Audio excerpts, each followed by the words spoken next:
Good morning, everyone. Welcome to Starting a Career in Construction webinar Series 1, hosted by Migra Trader. My name is George Ogan. I'm thrilled to have you all here.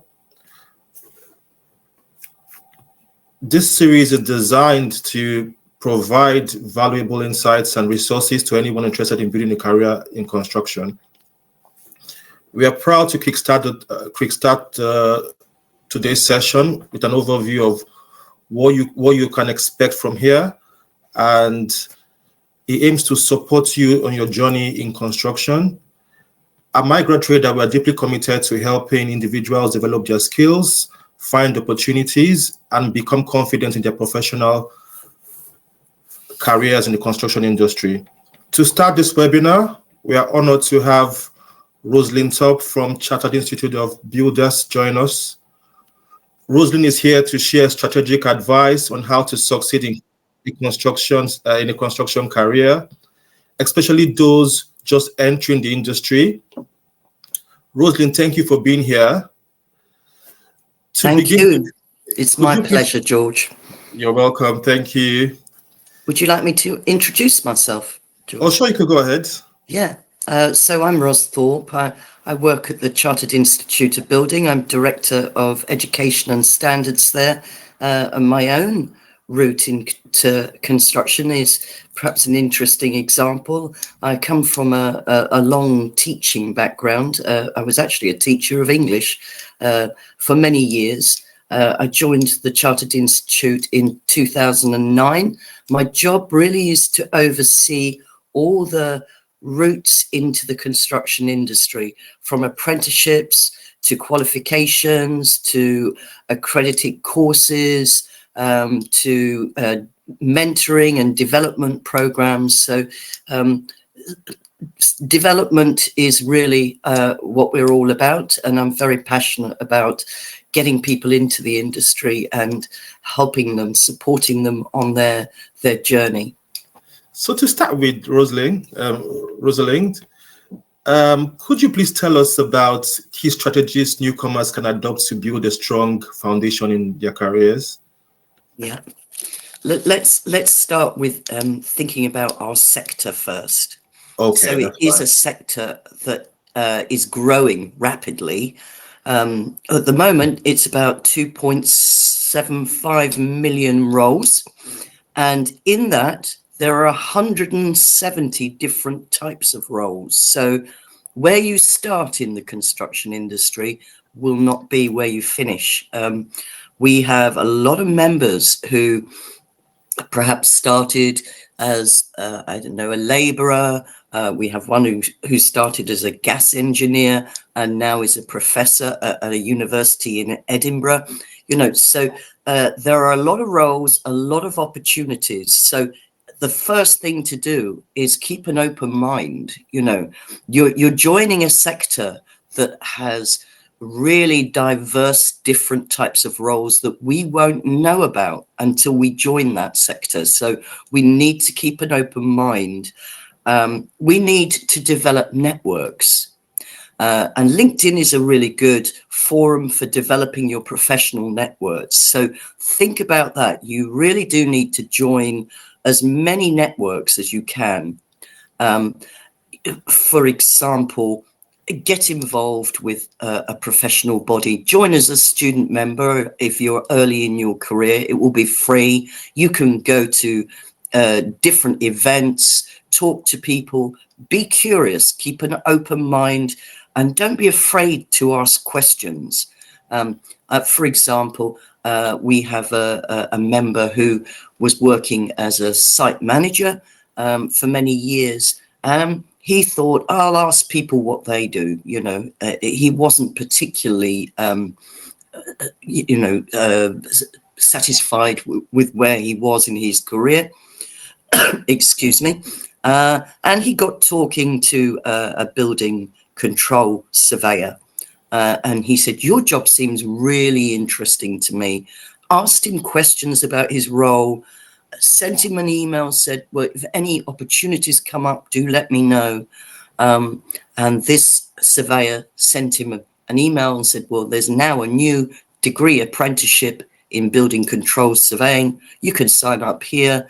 And he signed up and he's now working as a building control surveyor and loves it, loves his job. So if you start and you think, this is a bit hard work, I'm not sure I quite like this, remember there are so many pathways and opportunities to find the thing that you really do love. And what's great about the construction industry is no one day is the same as the next. It is always something new to learn, and there are loads of opportunities. So do get involved.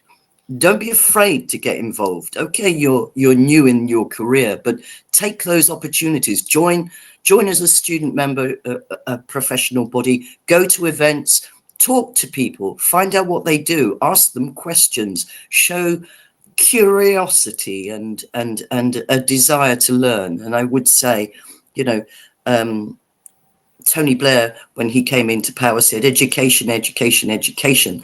I would say learn some more every day. Ask questions, be a nuisance. Don't worry about it. Show your enthusiasm and your passion.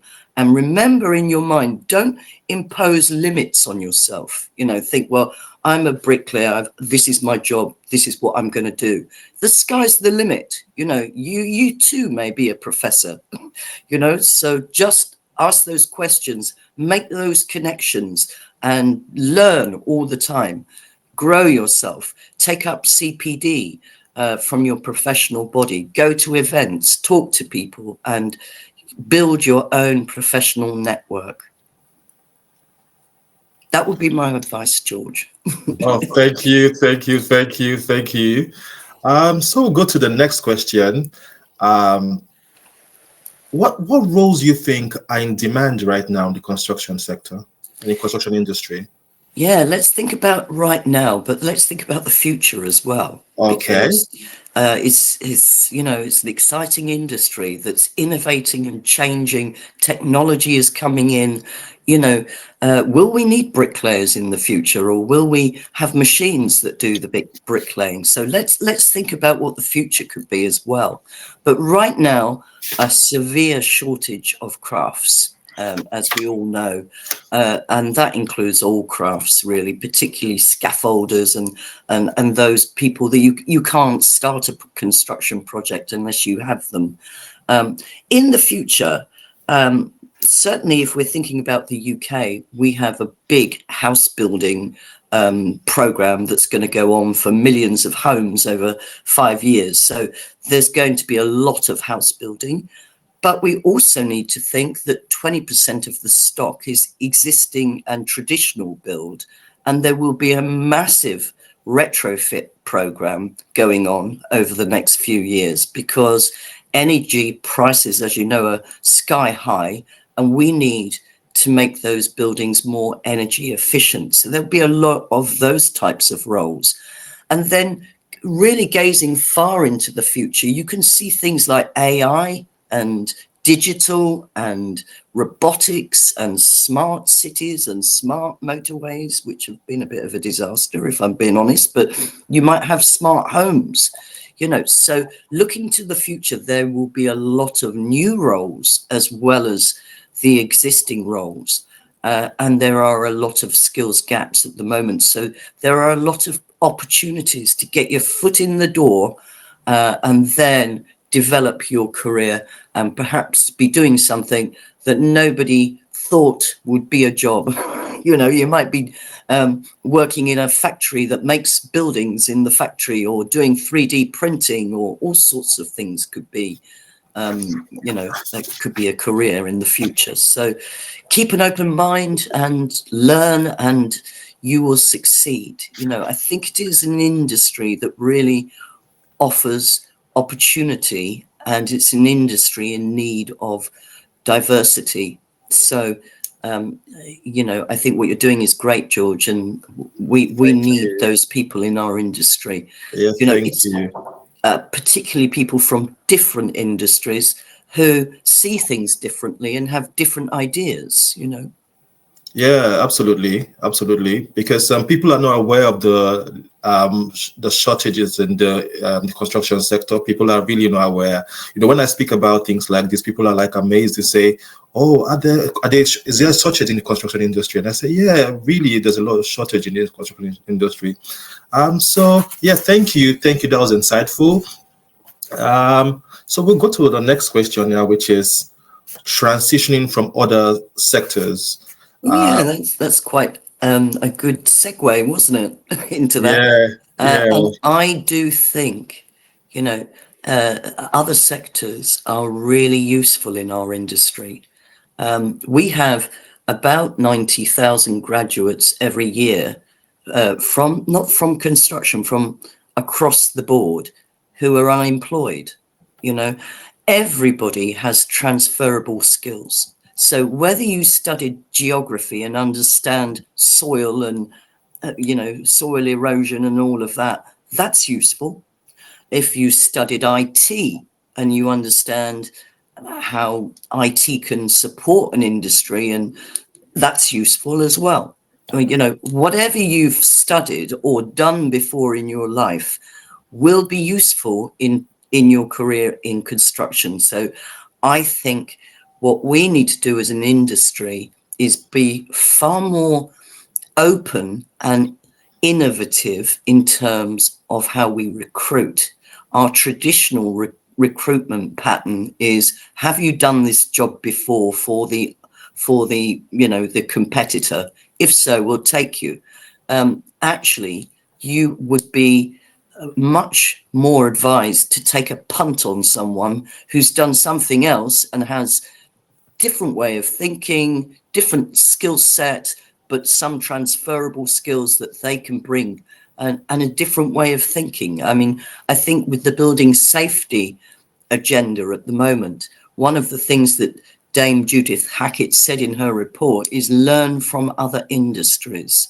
And in order to learn from other industries, you need people from other industries in your industry, So in terms of building safety, I think there are so many industries that were, if someone who'd worked in aviation, for example, would have amazing insights into how you manage risk and how you deliver safety. So I do think we need to recruit from other industries. And I think, don't ever think, oh, I've got to start again. I'm coming into construction and I'm starting from scratch. No, you're not. You're bringing valuable insights into an industry that has been rather insular in the way it does things and sees things. And, this is why I say, be bold, ask questions, put forward your potential solutions. So, yeah, definitely. Everybody who has worked has some skills that will be useful to our industry. To just buttress your point and those to expand on this question, are there any areas that you advise people to look at, for more insight in terms of resources, in terms of offerings or opportunities? Yeah, I mean, interestingly, George, does your work, is it mainly London-based or is it across the UK? No, across the UK. Yeah. There are lots of resources. One is Go Construct, which is a CITB website that allows you to find placements and things. There's the Construction Youth Trust, which does a lot of work in and around London, mainly London, supporting people into the industry. There are lots of ways you can find additional support to get into the industry and to stay into the industry, and to develop your career. I think it's about, again, as I said earlier, it's about developing those networks. And these days, things are very competitive, aren't they? So you do need to seek out opportunities, which is why I said, don't close your mind to anything. Keep your mind open. keep learning and seek out those opportunities. Really proactively ask people, I want a job here. How do I go about it? Yeah. Transitioning from to a new industry can be very challenging. Very challenging. It can, but Yeah. I think when that industry, like our industry, has such skill shortages, then I think people will go the extra mile to help you in that journey to transition. And there are lots of resources you can draw on, which is why I said join a professional body, because it will have thousands of learning materials, CPDs, guides, codes of practice. All of those things can really help you day to day in learning your job. That's what I did when I joined the Chartered Institute of Building. I didn't have any background in construction, but there was a rich, source of resources that I could go to. And we do have webinars, for example, on construction, for people who've never worked in construction. So it will give you some insights into what the construction industry is like. Yeah, having a support network is really important. It is, yeah. And building a proper support network. Are there any specific ways newcomers can find mentors? But one of the things we do at MigraTrader, we connect newcomers with mentors. We also provide career advisory to new entrants or people trying to transition from other careers into the construction industry. We also offer job placements. We also offer site experiences, short-term site internships, because to be honest, once you have a hang of how things work, it's pretty much easier for you to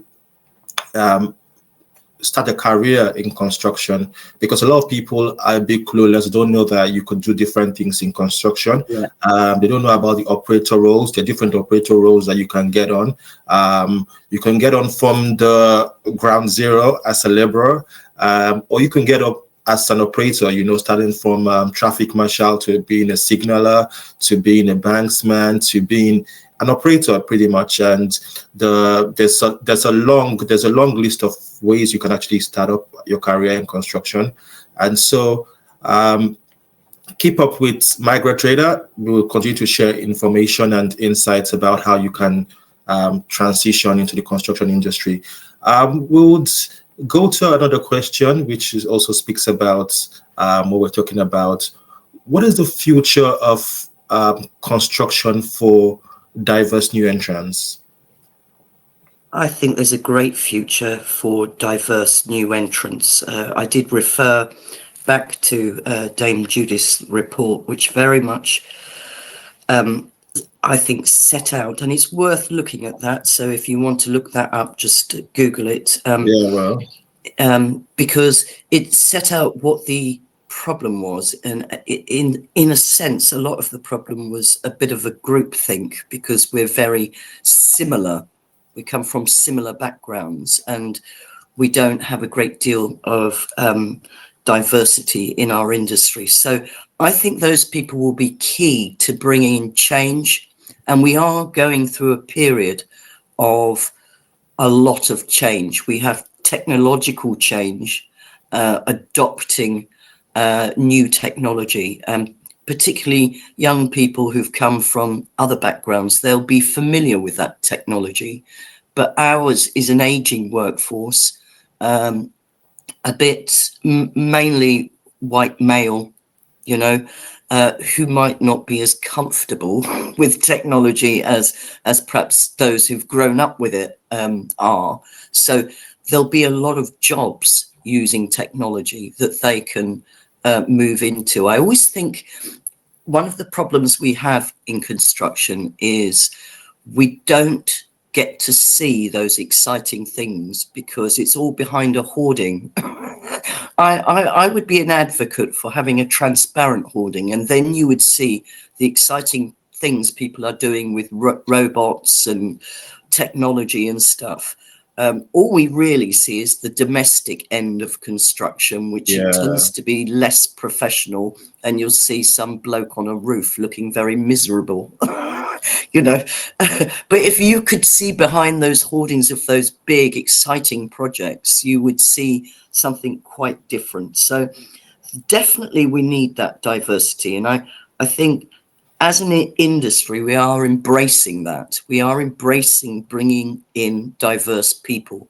So there are opportunities, but you will need to be proactive, I think, in seeking them out. And you need to be able to communicate those unique skills you have that you can bring to a company that will make that company much more efficient. I know Mark Farmer did a report some years ago called Innovate or Die, you know, and it was quite a shocking report about how behind in terms of innovation the construction industry is.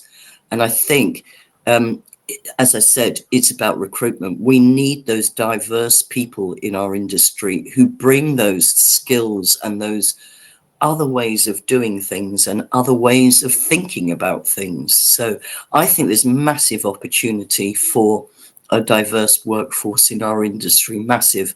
And it's about also forming networks that can support you in that journey. So we have women in construction, but why wouldn't we have diverse people in construction?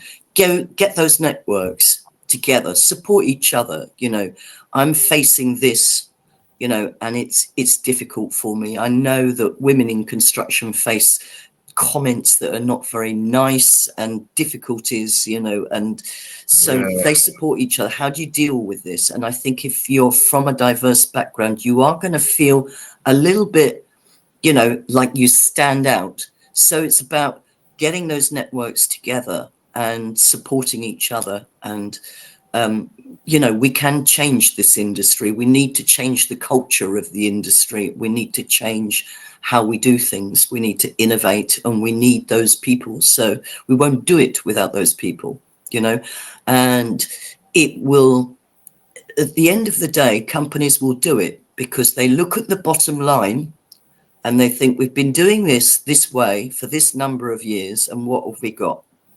Not very much. Yeah. You know, let's try something different, you know. So thank you. I'm going to throw a question to you. How rewarding is a career in construction? Oh, that's a good question, George. I think it's one of those careers, and there are not many of them, that you leave a legacy behind you that you can perhaps walk past, drive past on a daily basis and say, yes, I had a part in that. I contributed to that. I did X, Y, Z. That is my legacy. You get to think about the things that all young people are concerned about, climate change, how we deal with that, and the environment, because that will be at the forefront of your mind. What technology we can use to improve the way we do things. Social value, the enormous social value you bring when you deliver a new school or a new hospital or a new railway or anything of that sort.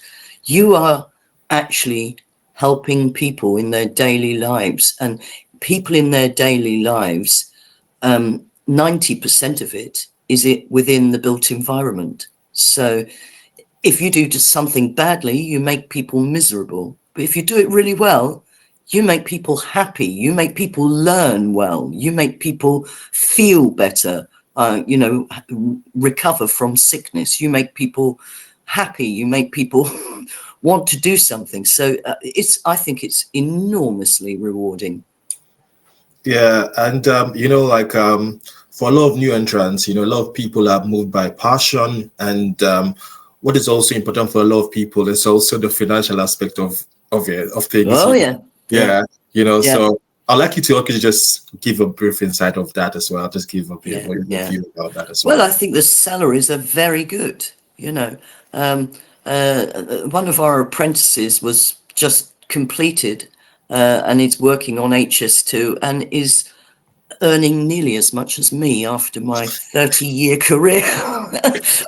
I'm very upset. Yeah. Yeah. So yeah, the salaries are great. You get well paid, well rewarded.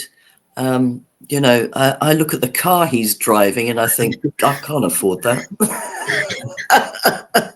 So Yeah. I've also done a bit of research across other sectors as well, and people in construction are well paid compared to other sectors. I don't like to compare and contrast because every sector is important. But then again, I'm passionate about getting people into construction, so I get to speak about every aspect of it.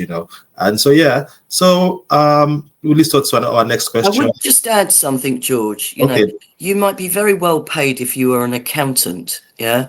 Yeah. But your job will just be the same. There's not that many opportunities in Yeah. accountancy. Yeah. I've said earlier on, there are 100 and, what did I say, 170 70 roles. roles. Yeah. Imagine the opportunities provided by that.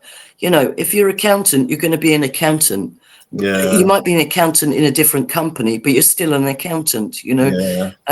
I think that sort of the rewards in construction are A, the legacy, B, the opportunity to do all sorts of different things, and C, the pay and conditions. Yeah. Yeah, because one of the things I always speak about is the ability for flexibility. When you're in construction, most of the time you're in control of your time. If you want to go, private, pretty much. You're in control of your time. You can work when you want to work. You have time to do other things. So it's pretty much a career where you can be flexible, and you can be project based. You go on different projects and you still find that satisfaction that you desire. Yeah, and George, we haven't even talked about the travel opportunities, have we? Lots of our members are in Dubai, in Australia, and all over the world. So, the opportunities for seeing the world and working on really exciting projects, big projects, mega projects, giga projects in the Middle East or across the world.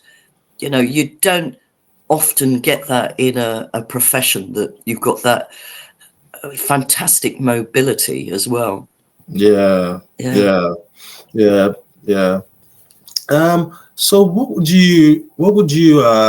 how would you advise newcomers to find mentors or find seasoned professionals that can help guide them, in your own, aside Spike Trader, but in your own, based on your knowledge as well? Yeah, I think don't be in a hurry to find a mentor. And that's why I said, do talk to people, because I think a mentor needs to be someone you can identify with and someone who you feel can help you. And that's why you first need to build your network. And, if you go through any professional body as a student member, you'll be able to attend their hub events or member events, and you'll find someone who you can connect with, identify with. So don't be in a hurry. Think first, learn a bit first, be curious, ask the questions, think about what you want to gain from that mentorship. Is it going to be about your developing your career and which way you go in your career? Or is it more about how do you develop your skills? So it's about what you want to gain from that. And that's why I think it's really important to spend some time thinking about that before you pounce on your mentor. But I definitely had a mentor, and I think there's a lot of people who want to give back, but try to work out first in your mind, what do you want that mentor to help you with? And I would say I do mentoring myself, and I find it very rewarding. So it's not just rewarding for the mentee, the mentor gains enormously from it too. So it's a great two-way relationship, so long as you come along with with some goals. You need goals before you find a mentor. Thank you, Rosalind. Thank you. It's been insightful. It's been very knowledgeable. I appreciate all that you shared with us. We might just take a few questions from people in the comment section. People are asking questions, and I will leave it for you to respond to them. So there's a question from Osage, and his question is, does age really matter in having a great career in construction here in the UK? Has 40 plus, and he would like to know if he can start a career at 40 in construction. Thank you, Asagi. I think that's a really good question. Age shouldn't matter in any industry, because it's illegal for anyone to be ageist in terms of employment. And actually, age could be a big benefit, because I'm sure that Asagi has loads of skills that he could bring to that, and loads of qualities and in his character and stuff that he could bring to that career. So I don't think age should be a barrier. Just so long as you want to learn and you have the enthusiasm and the passion, I think you'll do well. Someone is asking, I think we've talked about this in the past as well. Can somebody over 21 change a career and get into this field? Yeah, pretty much 21 is a good age as well. And as Rosalind said, there's no discrimination in terms of age to get any job in construction. And you can actually get into construction at 21. Yeah, I think people, when they're recruiting, they're much more interested in finding out what your attitudes and behaviors are, so if you've got that, if you can put across the passion and the interest you've got, I think your age is absolutely irrelevant. Yeah, most people don't really understand that when it comes to construction. I'm going to say something which is a bit of what we spoke about earlier. You can actually go into construction from having a construction background, from university, or pretty much a work experience in construction overseas, and this can actually be transferred here as well. Most people don't really know that you can actually transfer your skills from outside the country, outside the UK, and start working here. All you need to do is get employed and also get registered for the NVQ exams as well. That gives you a clear path into construction. For anyone asking if you can transfer from your experience from other parts of the world to start a career. I agree, and just to be clear about the NVQ, it is a really supported way. So it is mentoring in effect, isn't it? It's a formalized mentoring qualification. So you don't have to pass exams and sit in a room and sweat it out. It's really about learning on the job and being supported by an experienced mentor. I see Abayomi has asked about what is HSC. I think she got excited when I talked about the apprentice who was earning nearly as much as me and had a better car. I was referring to High Speed 2, so there was no C in that, and that's a rail project, a big rail project in the UK. So if you're looking for a big salary and nice car, get in touch. Yeah, someone is asking, what's the fastest way to pivot into construction for a novice beginner? Yeah, I think you're right, actually, George. It's about finding a placement, isn't it? And you can quite easily find a placement, and your organization probably helps people find placements, doesn't it? Yeah, yes. If you find a placement, then you need to, as soon as you get that placement, demonstrate your enthusiasm and willingness to learn and develop, and they'll take you on, because we talk about people coming out of construction qualifications. there's just not enough of those. The Yeah. numbers coming out of, for example, higher education with a construction related degree has dropped massively since 2012, more than 40%. And so the industry can't afford to rely on that. So get yourself onto a placement or something of that sort, and start doing your MVQ, as you said, as soon as possible. I also feel that people can be proactive and also get trained, as and as an operator, or pretty much, first start getting the cards, the CSCS cards, you could get the CPCS card as an operator, and that's also a quick way to get into construction as well. Because getting the CSCS card as a laborer, and you could, but there are also other cards as well. You don't have to get only the CSCS card. The other cards that get you, that give you the same access into construction, because the construction is a very peculiar industry. You can't just go into a construction site without getting the right health and safety knowledge as well. That will be needed as well. You need to start up by starting up with the CSCS card, health and safety qualifications as well. That gets you in the door. So I guess that answers your question. So let's see.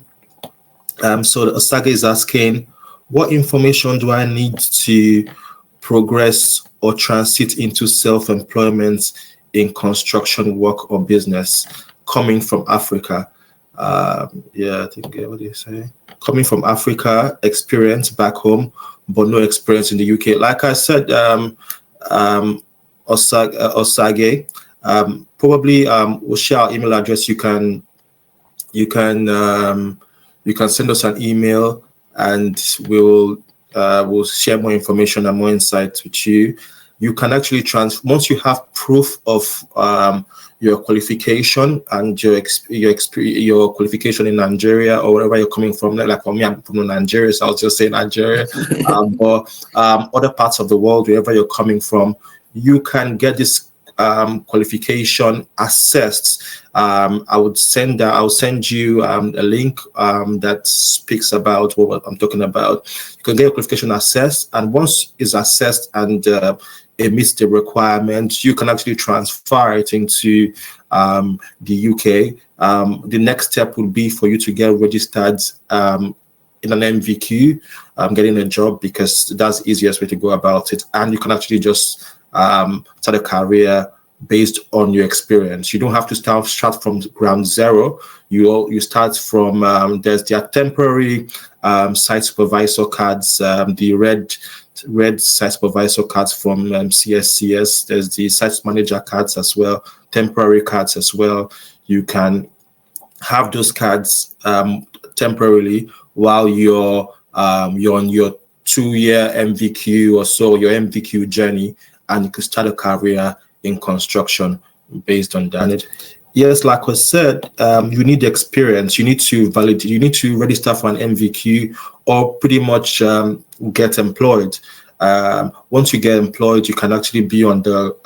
You can actually sign up for an MVQ. Go register for an MVQ, and part of the requirements is to get your qualifications verified and verified. And I think it's. I'll find out. I'll get back to you on that. I think it's Ectis or so. I'm not sure about that. It is Ectis, yeah. Ectis that does They are. They actually called ENIC, aren't they? UK ENIC now. They used to be UK NARIC, and they carry out the validation of the qualifications. You probably do need an MVQ. But actually, the card you have, the red card, I think that's the academically qualified card. So I think that person has probably already had some validation of their education. But as you say, it's about demonstrating competence, which is why the MVQ is required. So don't be afraid of the MVQ. It's a really good qualification because it does involve that mentoring. So if you can get yourself signed up for it, I would do it. Adesoya has an MSc in architecture, and that's been assessed, and he's got the white CSCS card. What level of NVQ would you suggest I start with? I would ask you what particular, you've obviously got high qualifications. What particular occupation are you planning on entering with? So if you're wanting to be a manager in construction, then the MVQ that you would do would be there is a level 6 MVQ, which is degree level NVQ in construction contracting operations, but there's also equally a level 7 MVQ in construction senior management. So if you were thinking of moving into management, I'd do the level 7 MVQ. Yeah, depends what your occupation you want to do. And Adesoya has replied construction management. I would do the level 7 then.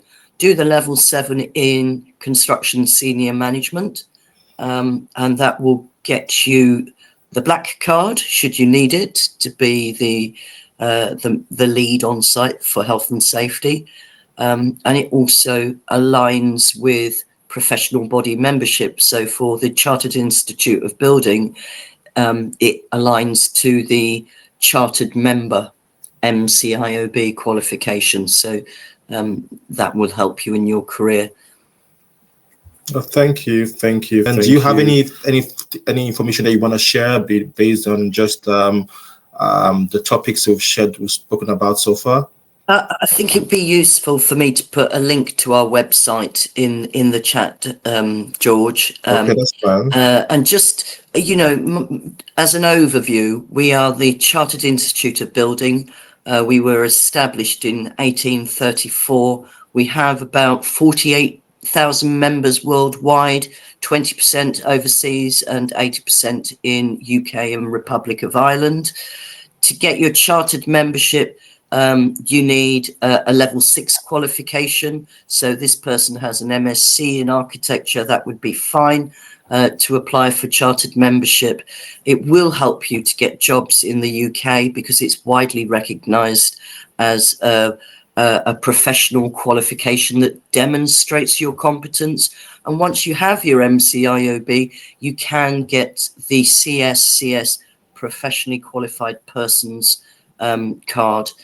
MSc Project Management is good as well, and proficient in planning tools. Yeah. So I would suggest, do that. If you need the black card, then you need the level 7 MVQ. But if you don't need the black card, you could just become a chartered member and get the Professionally Qualified Persons card, which is quite sufficient for somebody visiting site. So you can go on site anytime you like with the PQP card, which is the Professionally Qualified Persons card. Okay. So I guess we've spoken about everything pretty much on our plate this morning. I've just put the link to our website in the chat, so you can find all sorts of information there on. We have a Tomorrow's Leaders community, for example, if you sign up, and that's about people kind of moving into the industry who maybe newcomers, we would call them. We call it Tomorrow's Leaders because we're not. It's nothing to do with age. You could be 60 or 70, but you're a newcomer to the industry, and it's a support network for those. And you'll be able to find our pathways into membership at that. But I will put my email in the chat so people can email me if they go onto the website and think, I have no idea what this is about. Can I have some help? So I'll put my email in there. There you go. Thank you. I think somebody's asking about the SMSTS and SSSTS. I think those cards are different from the MVQs. The MVQs are different. They are. The SMSTS is something that you will have to keep doing because it's about showing that you're up to date with health and safety and that you pass those health and safety. I think they last 5 years. They are very much, those two, about site management. As you can see, it's site manager and site something else. And the other one is site supervision. So if you're working in site management or site supervision, you're going to need the SMSTS or the SSSTS. But if you're project management, you don't necessarily need those. You just need your card, which could be a professionally qualified person's card or whatever card you have. Yeah, we'll be having someone from CSCS here on the 23rd of November. Yeah. We're having Gary Mortimer, the Executive Director of Operations, to come and shed more light about the CSCS, the CPCS, and all the pathways and all the cards that needed, all the tickets needed to start a career in construction.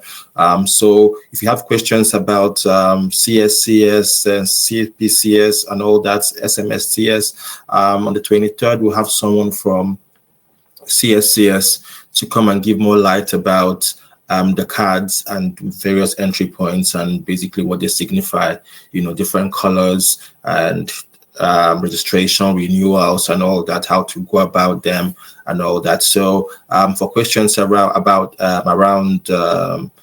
relating to the cards, the CSCS, not the MVQ, but the CSCS and the other ones, would have someone from CSCS come to give more information about it on the 23rd of November. So yeah, I know Gary, and he's very knowledgeable about all that. Just as an aside, SMSTS is a 5-day course generally, isn't it? Yeah. And it's absolutely obligatory for going on site if you're a site manager. So yeah, you've got to get that done.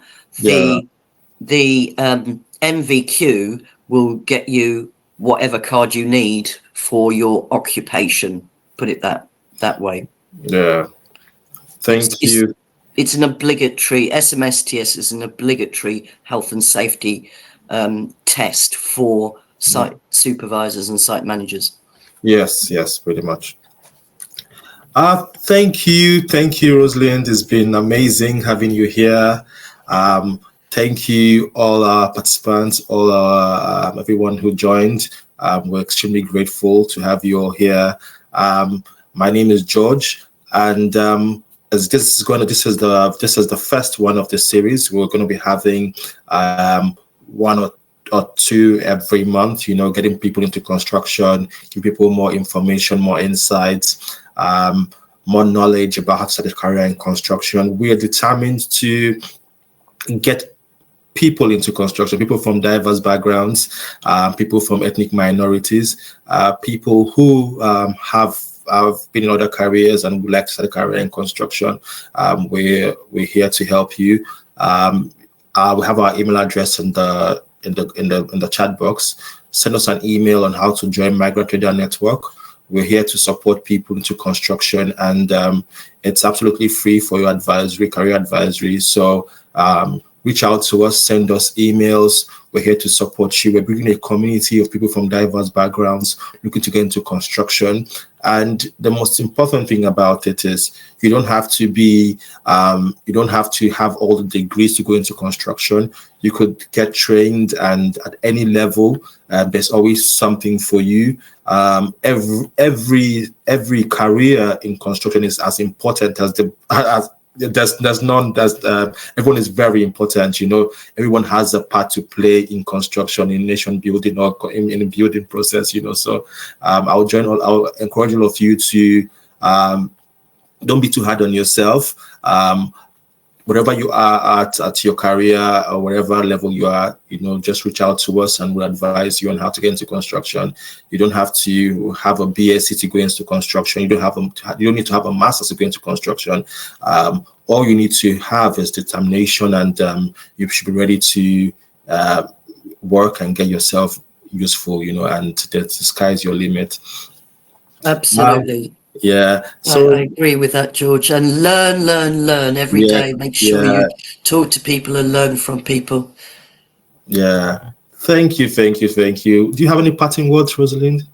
My parting words is thank you for inviting me. It's so You're nice to see welcome. people interested in our Thank you, industry, thank and you, the best of luck to all of you. And thank you. if you need anything from me, drop me an email. Yeah, thank you so much. Thank you so much for your kind words. We're extremely grateful. Thank you all for the questions. Thank you all for your time. Join us again on Starting a Career in Construction webinar series, and you get all the information you need to start a career in construction. Thank you. Have an amazing weekend, you all. Thank you once again from Migrant Trader team. My name is George Ogan signing off. Bye. Thank you. Bye-bye. Bye.